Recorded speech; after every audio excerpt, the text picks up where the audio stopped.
আসসালামু আলাইকুম, কেমন আছেন সবাই? আশা করছি ভালো আছেন। তো রাত বাজে 12টা। এখন নিয়ে আসছে ছোট মাছ।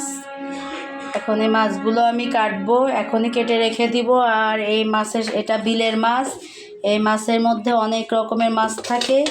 তো এটা সহজ উপায়, কাটার সহজ উপায় হচ্ছে এখানে যে সব কাটা সহ মাছ থাকে সেগুলো আলাদা করে নিতে হবে। তারপর পুঁটি মাছগুলো সম্পূর্ণ আলাদা করে এমন একটা ঝুড়িতে করে আগে ধুয়ে নিতে হবে ডলে ডলে। তো সব কিছু শেয়ার করছি আপনাদের সাথে, আপনারা ভালো করে লক্ষ্য করুন কীভাবে কাটবেন।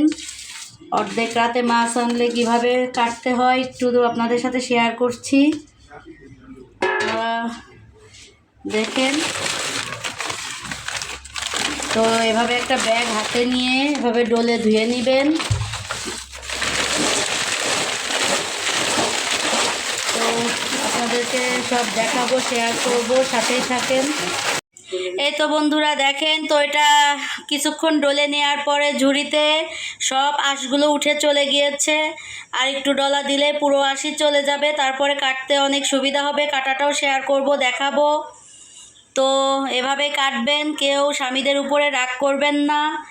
অবশ্যই স্বামীরা মাছ, ছোটো মাছ নিয়ে আসলে মনে করবেন তাদের খেতে মন চেয়েছে, সেজন্য তারা এই ছোটো মাছগুলো নিয়ে আসছে। তো আমাদের এই মাছটা আজকে একজন গিফট করছে, বিলের মাছ। তো সেজন্য আমি এখনই কেটে রাখবো। তো ভাবলাম যে অর্ধেক রাতে মাছ আনলে কিভাবে কেটে রাখবেন একটু শেয়ার করি।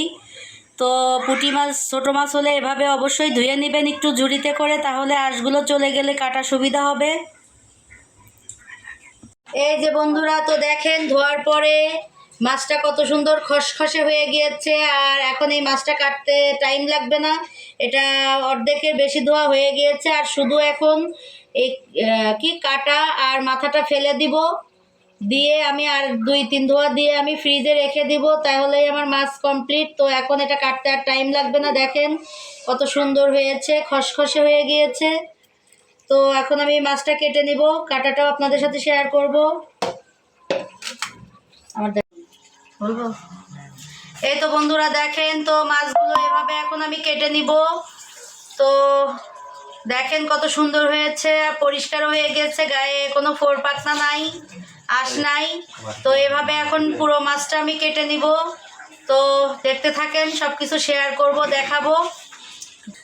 এই তো বন্ধুরা, তো দেখেন আমার মাছগুলো কাটতে বেশি টাইম লাগেনি, আধা ঘন্টার মধ্যে আমি মাছটা কেটে ফেলেছি। আর শুরু থেকে শেষ পর্যন্ত শেয়ার করলামই।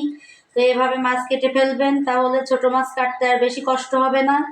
তো ভিডিওটা আজকের মতো এ পর্যন্তই। সবাই সুস্থ থাকবেন, ভালো থাকবেন। আমার ফেসবুক পেজে ফলো দিবেন, আমার ইউটিউব চ্যানেলে সাবস্ক্রাইব করে দিবেন এবং কমেন্ট করে জানাবেন সবাই কে কীভাবে মাছ কাটেন, ছোট মাছ। তো সবাই সুস্থ থাকবেন, ভালো থাকবেন। আল্লাহ হাফেজ।